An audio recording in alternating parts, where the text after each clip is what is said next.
Hello, everybody. Today we're going to be talking about embedding quotes, how to put them smoothly into your writing. And to get our brains kind of warmed up for this, I have a little GIF here. And I'd like you to answer in the box, what might this be a metaphor for in regards to problems with embedding evidence in our essays? What could this be representing?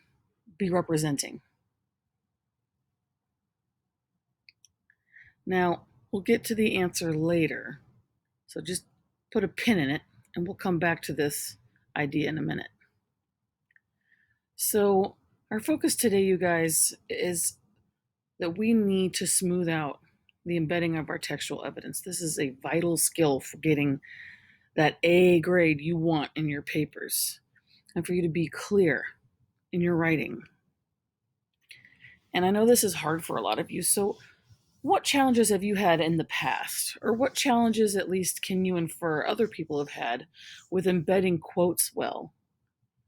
So even if you've had an easy time, remember in the past maybe, or what can you imagine people do um, to not embed their quotes smoothly? Please answer that in the text box.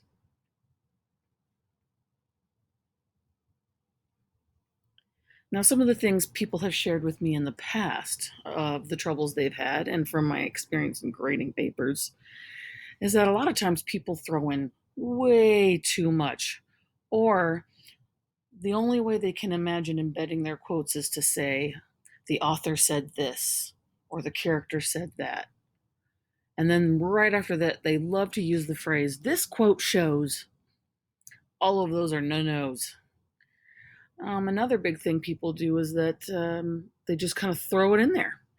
There's no original words of the student before the quote or after the quote. It's just boom.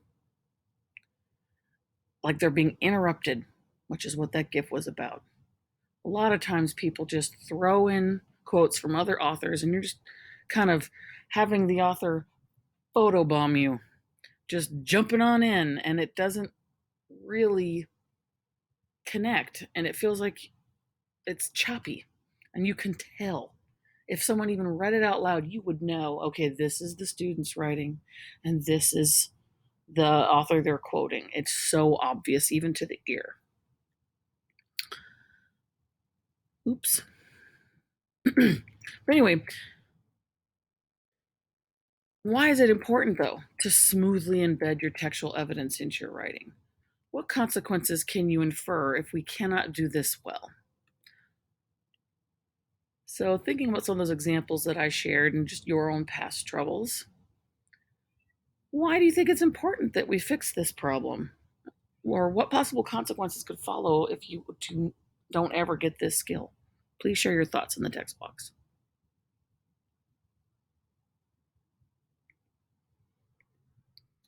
Our goal today is that you're going to be able to cite strong textual evidence by writing original sentences of your own that correctly embed limited phrases within them. Okay? So we're going to be weaving a mixture of our own words with the words of other people to use as support for our positions. Okay? So that's the big skill. A lot of times people think that the person you're quoting is the most important part of information, but no, it's you. And you are using them to help support your point. So that's why you need to thread it into your own thinking and not just be interrupted or photobombed, metaphorically, with someone else's ideas. So our goal is connected to these important writing standards. There's two here.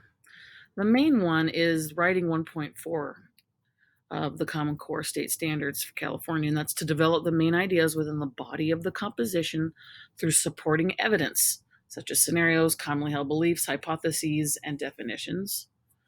And of course, text from authors, from other authors, a lot of that stuff. And underneath that, 1.6 is the ability to integrate quotations and citations into a written text while maintaining the flow of ideas. So this is an important writing skill. And in fact, if you cannot get that skill mastered, you're going to have a really hard time getting an A in this class, and you're going to have a really hard time getting a passing score in AP Lang next year or AP Lit the year after that, or getting a score that you want in college. This is something you've got to do. It is a necessary skill that's going to help you for the rest of your writing career. So how do you know that you've actually done this, that you can have smoothly transition quotes into your own writing? How do you know? Well, there's a lot of details to that, but one of the main things is this, as I hinted at earlier. If you read it out loud, listeners cannot tell your writing from the quotes. It's just smooth as silk. It would be as if there were no quote marks and no one could tell. Okay? That's one trick to know that you've got it in there really well. So we'll be practicing some of that. So let's look at some original quotes. We're going to be looking at some quotes and then showing you some examples of how things are embedded. And today we're going to be focusing on all of our quotes from our next author that we're going to be reading. So this is a little bit of an amuse-bouche, a little introduction to the author of our first big novel of the year, and that's Albert Camus. It's not Albert Camus, and he is a French Algerian from North Africa, although he spent a lot of time in Europe too. And he's wrote a ton of books. One of them is called The Fall, which I usually teach, and this year we're going to read The Plague, and I bet you can guess why. And in any case, let's look at one of his words of wisdom. He was a very philosophical writer. He was a philosopher and an author, so both, a philosophical author. So here's one of his quotes. It says, "There is no sun without shadow, and it is essential to know the night." So here's the original quote, okay? And that's how you spell Albert Camus. It's not Albert Camus, okay? And I want to show you a couple ways of this being embedded, and I want you to look at them and tell me if they're threaded in well. And think about that. If you remove the quote marks, can you still tell that you're quoting someone? If so, it might not be threaded in well. Okay, so let's look at this one. Is this one effectively embedded? Reading literature that is sad or depressing is important. There is no sun without shadow, and it is essential to know the night. So tell me in the text box, is this one effective? Or could it be, is there something wrong with it? And if you notice something wrong with it, tell me what that is.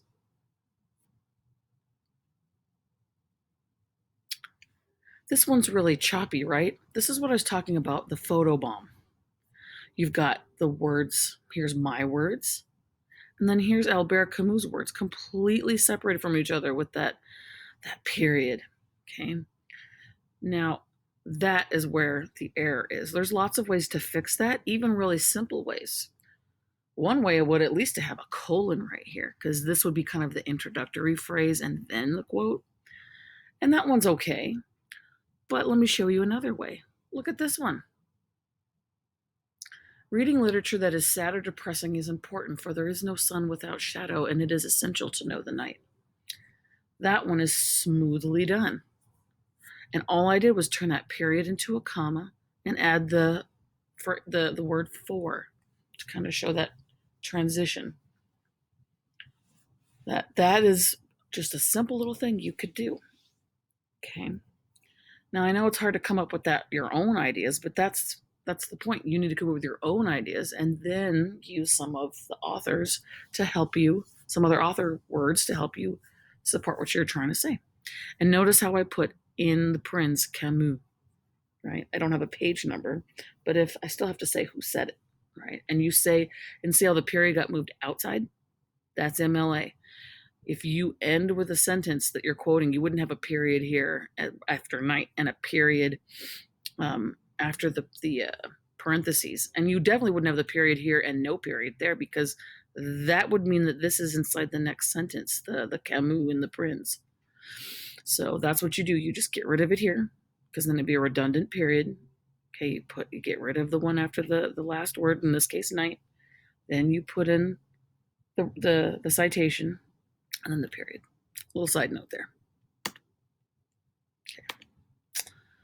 All right. So let's look at another one from Camus. Nobody realizes that some people expend tremendous energy merely to be normal. I know I can relate with that, right?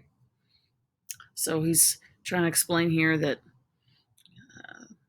there's something to be said about trying to fit in. That's really something we could have used in our paper menagerie papers, huh? But let's look at how this could be embedded. Which one is better and why? So here's the first one. Camus said, nobody realizes that some people expend tremendous energy merely to be normal. This quote shows that many people have a difficult time being themselves. Tell me in the text box, is this a good one?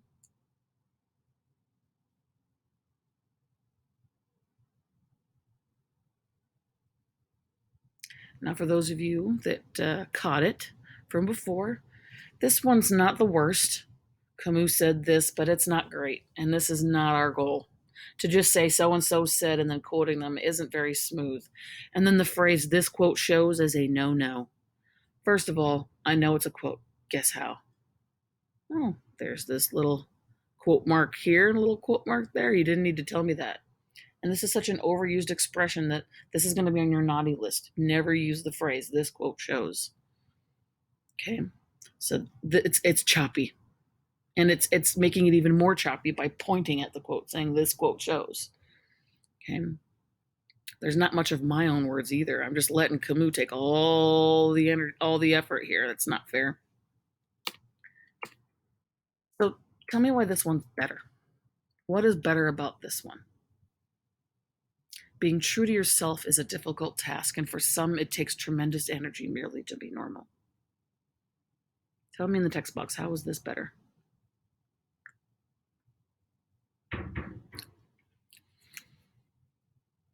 Notice how if I covered up the quote marks, you would not be able to tell where the quote began. And just listen. If you closed your ears, listen to the difference here. Being true to yourself is a difficult task, and for some, it takes tremendous energy merely to be normal. Smooth. You cannot tell where the quote marks were if you covered it up with your fingers. Compared to this one, going back, Camus said, I know exactly where we're going. I can hear the quote marks in the air. And then I hear him again by saying, this quote shows. This one, can't even tell. It's like you're stealing with permission. And it's smooth. I figured out a phrase. I didn't take the whole quote. That's one of our tricks. You don't take the whole quote, you take just the diamond nugget out of it, okay? And put it in there into your own ideas. Okay. So the number one issue I've noticed is that people just tend to quote way too much, and it makes it choppy. You just want to take these big fat like 4 sentences and throw it in there and try to like just I got it, instead of actually taking the energy and time to try to thread it in. So we're going to go into what I call a quotation diet. And for our first essay here, you are not allowed to use more than about 7 words at a time from the quote, from the story, from the author. Okay. You're not going to starve, but we're going to use less words to say more. Okay. Now, if you needed 8, I guess that's fine. But you know what I'm saying? You need to have it probably not full sentences all the time. I want you to use phrases into your own thinking like I did with this one. See, I only took 1, 2, 3, 4, 5, 6. Okay. Taking a phrase, not a whole sentence, and threading it into my own. Yes, that's what we're going to try to do. Right. And to try to explain the steps of how to embed things, we're going to use a mining metaphor for embedding quotes smoothly. Okay. So step 1 is digging. And that's what you've been doing, right? Digging for quotes. That's what hopefully your outline has done. And you've already done this dig, dig, dig, right? You're digging around, skimming and scanning, looking for something from your already annotated story, trying to find a quote that you think is going to help support your position, okay, that you're arguing for. And digging, another way to think of it is reading with purpose, right? You're reading looking for a specific piece of evidence to help you. Like if you know you're going to talk about symbolism, you need to start digging for something that's going to help support your point about symbolism in the story. And so then you found something, right? And that was what I wanted you to do in the outline, is just copy and paste the whole thing just for now. of the thing you think you might be using, right? You've identified some strong statement that made you go, ooh, this is going to really help me argue my point. So it's not just anything, but something really good, right? But at this point, it's just a diamond in the rough. So on your outline, it is a diamond in the rough. It's not chiseled in any yet, okay? So you have to, once you get that rough diamond, you have to pause and think, how am I going to use this? Which words within the sentence or two or three, because you can use little bits and pieces here and there, what's going to help me the most? What's the essential, core of this diamond that I'm going to use in my writing to add to my own ideas? Okay. So, what is it saying and what am I trying to explain with it? Right. So, you have to think about these questions. Okay. It does take thinking to be a good writer. And that's why we make you write, to clarify your thinking. Because if you cannot write about it, you don't really know it. Okay. And it does take a lot of work to get there. So, then I want you to remember this, that diamonds from other people are used for us to see your point. Okay. They are lenses for us to see your point. We are not trying to see what the author is thinking, but what you're thinking about the author. I know that's a subtle difference, but it is a difference.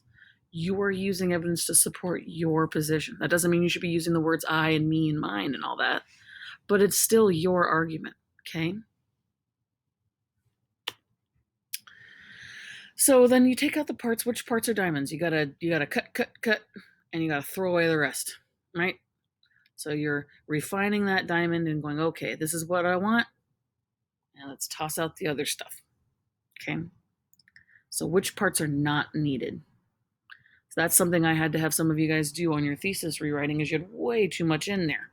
What's the essential diamond in there, and get rid of all the chips that you don't need, that's not helping. That's TMI. Okay. Then once you've got the pieces that you want, you got to shape your own gold. That's your own words. So what are you trying to say? What is the gold of your thinking? Right? What am I trying to say? And then you got to try to embed that diamond into your gold, right? So then you're going to take those diamonds and take your gold and try to marry the two parts together. And it takes some practice. Okay. And even the greatest writers have to sometimes pause and think about, that doesn't work. And it takes a few tries sometimes. Sometimes it comes like inspiration, boom, it just happens. And sometimes it takes a lot of work to get it just right. So here's an example of what I mean of going from this rough diamond ore to a perfectly embedded diamond ring, which would be an embedded sentence with your gold and the cut diamond. So here's another quote from Monsieur Camus. It says, I was at ease in everything, to be sure, but at the same time satisfied with nothing. And that came from his book, The Fall, on pages 29 through 30. And the reason why I put that is because of the citation we need also, right? So I've got my rough diamond. I know I want to talk about this, right? He was at ease and yet unsatisfied, which I think a lot of us know how that feels, to be comfortable yet uncomfortable at the same time. And so I'm going to go from that rough ore to that cut diamond, right? I gotta figure out which parts do I want. And the best diamond chunk that I like, with that kind of 7-ish word limit, is satisfied with nothing. To me, that's like the power phrase, right?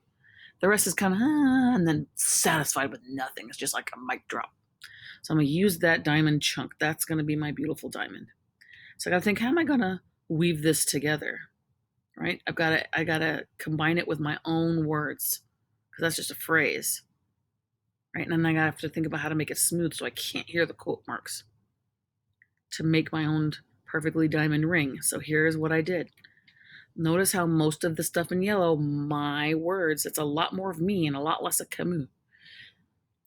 And there's kind of a redundant Camus there. Because I have him in the beginning of the sentence, I wouldn't have needed him in the prints, but we'll let that go. Typo for Mrs. Wilson. But anyway, It says, Camus illustrates the contradictory nature of people, how we may how we may project to the world that we are happy but are truly satisfied with nothing. Normally I would have just put just 2930 because I put Camus in the sentence. So that's a little note about citations. If you mention the author in the sentence, you don't need to do it in the prints. You would just put the page number or page numbers. In this case, the sentence bled onto 2 pages. Okay. So again, Camus illustrates the contradictory nature of people, how we may project to the world that we are happy but are truly satisfied with nothing. Even though I mentioned that he said that, you can't really tell if you closed your ears which words were his and which words were mine. Because I used his words, I didn't just mention him. So that's a big difference. Use versus mention. So in the text box, I'd like you to tell me, what is the difference between using a word and mentioning a word?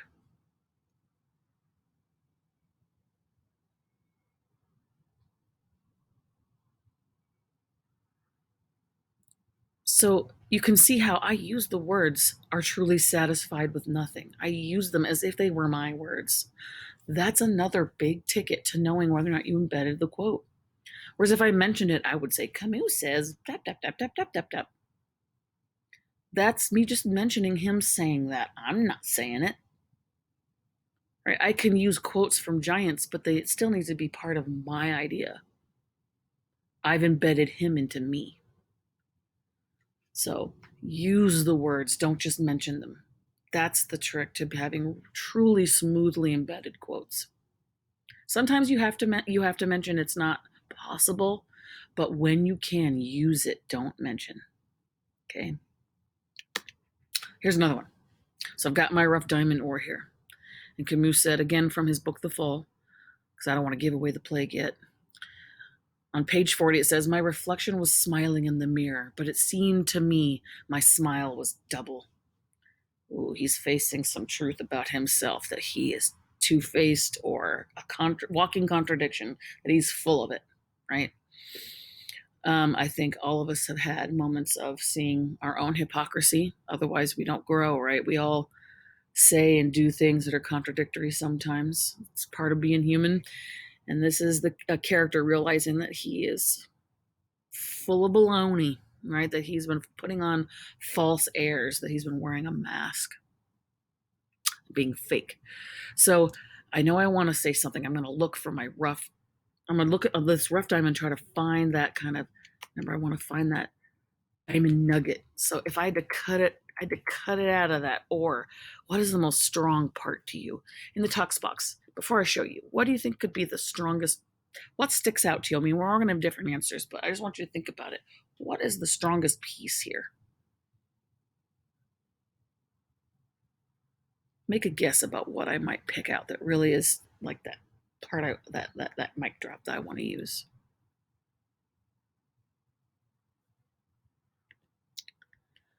If you got this, good for you for guessing my brain. But this is the part that we have similar ideas, right? So for me, it was my smile was double, right? That chunk really seemed the most strong for what I was trying to say. That double smile, that was the big image. Looking in a mirror, that is powerful, but that double smile is really the core of what he's trying to say, right? That fake smile. Right. So now I got to think about how do I want to use these words, not just mention them. Right. I got to think about my own gold to embed into that with the diamond to make that beautiful polished diamond ring at the end. So I know the character's name is Clemence, so I put it in there and I said, Clemence becomes aware of his hypocrisy when he sees in the mirror that his smile was double. Now, looking at this little bracket here, this is a cool trick to make it easier for you to smooth in an author's words with your words, and to not be able to tell you're just not just mention, but to use the words. And that is, notice how I changed my smile to his smile, because I'm talking about him in the third person, not in the first person that the sentence is in, even though the book's actually in second person, which makes it really cool. That's a rare thing. So you can do that, but you have to tell the reader that you changed the word. Okay? You have to do that. Or, I mean, you could have put it outside the brackets, but I wanted to show you this as a trick that if you needed to change the form of the word, but you're not changing the meaning of the sentence, you can do that by putting a bracket around it so we understand that you are changing the quote a little bit. That's how you're being honest, but you're still able to have that smooth transition that you are using the words because you had to put it into third person or whatever. If you had to change like the tense of the verb, like instead of saying was, and I wanted to have it say is because that would make more sense with my sentence if I needed it to be in present tense, then you could put that around the was and put is because it's still a different form of the verb to be, but you've changed it. So if you're going to change something, but it's pretty much the same meaning, it's just the form that you've changed. Like I changed the form of the pronoun, the form of the verb if I used was to is, that's fine, and you can do that. Okay, you just put the square brackets around it. But you can tell here that if I had covered up the quotation marks and you closed your eyes and listened, you cannot tell which words necessarily, if you didn't know the quote, where the difference was, right? Clemence becomes aware of his hypocrisy when he saw in the mirror that his smile was double. I used those words in my sentence.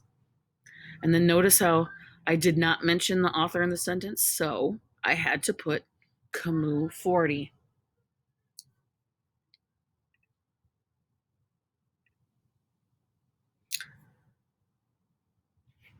Moving on here.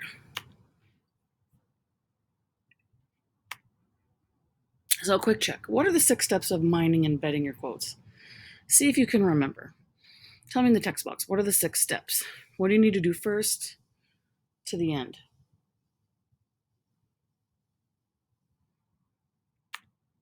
First, you need to dig for that quote. Okay? You need to be looking for that rough diamond. Then you got to cut that rough diamond up after you've ID'd it, right? You have to pause and think how you're going to use it. You got to cut it. And you got to shape your own gold. And you got to marry the gold and the diamonds. So you look around for a good quote, you find something, you think, how am I going to use this? Then you can cut the diamond because you know what piece you're going to, get out of it. And then you have to get your own ideas working. And then with some effort, get to marry those two together. So tell me in the text box, which is embedded more smoothly and why? The one on the left or the one on the right, the orange or the green? So on the left it says, blessed are the hearts that can bend, they shall never be broken. What Camus means is that we must be flexible in life if we are to ever be happy. Camus once famously argued that hearts that can bend shall never be broken. He wanted people to understand that flexibility is key to one's happiness. Which one is better and why?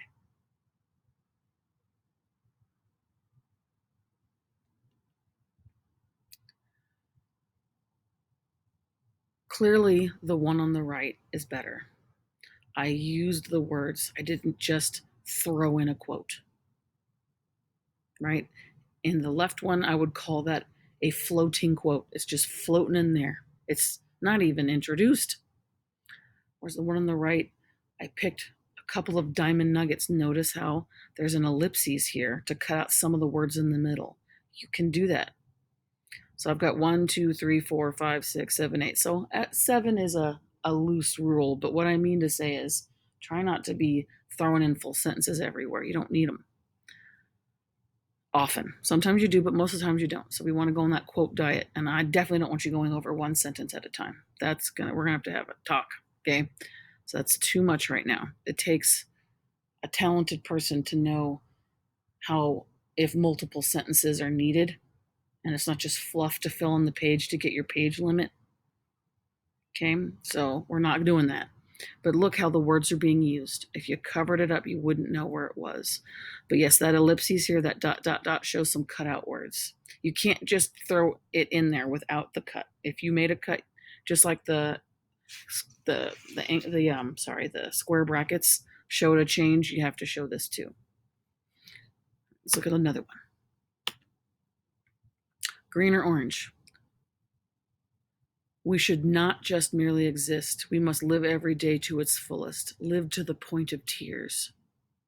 Or, we should not just merely exist. We must live every day to the fullest, even to the point of tears. Which one is stronger and why? Tell me in the text box. Again, clearly it's the green one this time. This time there's, again, just a floating quote. It's choppy. It's not awful sounding, but I'm still just having this full sentence from Monsieur Camus and not having anything introduced in between. So this is a less choppy one, because if you just listen to me, it sounds pretty good, but it's still kind of bad form. We don't want to have that. We would want to have something in here to kind of connect your ideas with his, okay? Like in the one in the green, where I used just the phrase to the point of tears and got rid of the live, because I was already talking about living in my own sentence. Okay. Here's another one. Tell me if the orange one or the green one is the better one. According to Albert Camus, a writer's important mission is to keep civilization from destroying itself. Or on the right, in the green. Albert Camus says the purpose of a writer is to keep civilization from destroying itself. Which one is better? And tell me in the text box.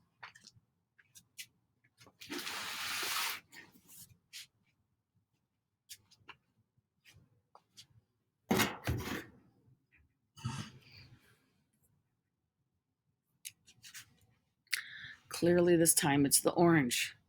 Notice how I only used a phrase, and I used it. It's smoothly embedded within my own ideas. Whereas the one in the green, it has just Albert Camus says, this is an overused introductory phrase that we want to avoid. It's not very advanced. It's not necessarily wrong, but it is when you keep using that as a crutch to embed your quotes over and over and over and over. Okay. So we want to go on that quote diet where we use phrases but not full sentences, and we avoid that so and so says. That's a no-no.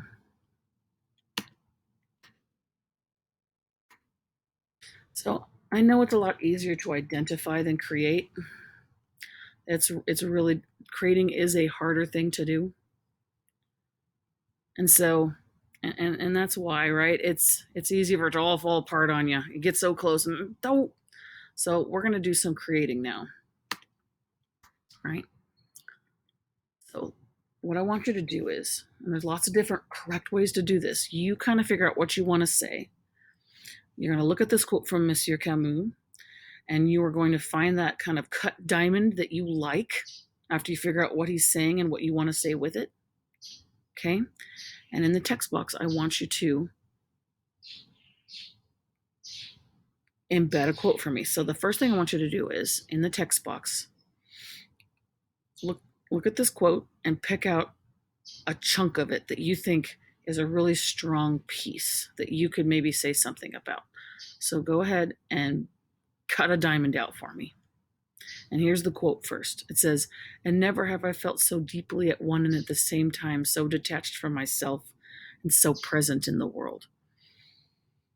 Right? Camus is saying something about how he's got this two sides, these feelings about being two things at once, which is kind of a theme this time, right? He feels both detached, but also in the world. And I think we could all relate to that right now during COVID, is that we feel kind of detached from a lot of parts of ourselves. We're not with our sports teams, or we're not with our friends, or we're not at our school, or we're not at our job, whatever it is that we got pulled away from our family members that don't live with us.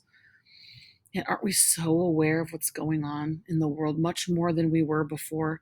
Kind of hyper aware, especially with like the COVID counting of how many people are around, how many people are sick around us, but also how many people we've lost. now that we've hit the 200,000 people lost mark. And politics have gotten so intense too. They were so present. Like you could have ignored it maybe a few years ago, but now it's just in your face. It's hard. So find a diamond nugget about what this quote means and think about something you want to say with it. Maybe even about yourself. It's okay. This can be a first person thing if you want.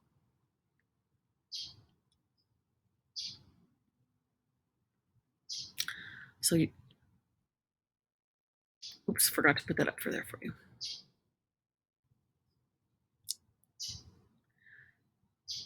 Okay, now that you've cut your diamond, I want you to embed it into a sentence.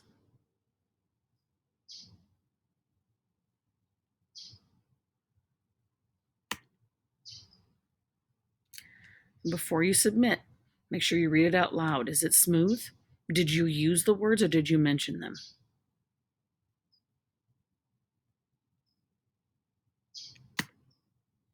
Let's do one more. So here's one last quote from Monsieur Camus I want you to try to embed. It's your own cut diamond into your own gold. A cut diamond into your own gold, excuse me. So Camus said, the evil that is in the world almost always comes from ignorance, and good intentions may do as much harm as malevolence if they lack understanding. So again, if the evil that is in the world almost always comes from ignorance, and good intentions may do as much harm as malevolence if they lack understanding. There, that was less choppy. So what's he saying here? He's talking about how he believes the source of evil comes from ignorance. That most bad things happen because people are just ignorant of how those things are bad. And that's very Socrates. Plato, Socrates, same, pretty much thought that also, that evil came from ignorance, which is why he wanted to find truth, because that was the ultimate good. Okay. And he's also saying, though, something interesting. A lot of us think, well, I had good intentions. Well, he's saying good intentions can do just as much harm. That's what malevolence means, right? That kind of, it means evil, right? Evil intention. He's saying good intentions because, again, out of ignorance, we could have good intentions, but we didn't understand the consequences of those intentions still led to as much evil. And that does happen. So think about what you want to say. Think about what words, what phrase sticks out to you the most, and put that in the text box. Cut out that diamond for me first.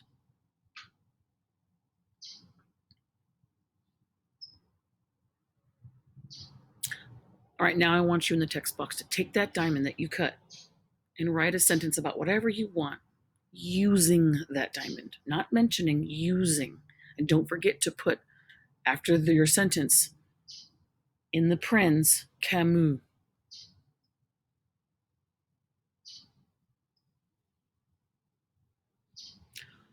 All right, guys, I will be going back and giving you advice about these two embedded quotes so that you can, and I'll be doing that as soon as you guys turn it in for me, so that when you are doing your essays, you've got some feedback about how to embed your quotes. Okay, so it's a good idea to get this done ASAP so you get that feedback before you turn in your essay. Okay, I know you have until Thursday if you're first and fifth, or Friday, well, actually Wednesday night if you're first and fifth, and Thursday night if you're second period. But you need to do this. And then third period, you're not until about a week or so.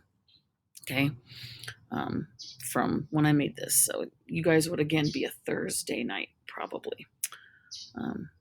I'll clarify those directions later. But in any case, ASAP, right? I'm going to do that as soon as possible so you can get that feedback so that you know how to embed it in your essay, hopefully. So go use some diamonds. Don't mention stuff. And I will see you in class next time.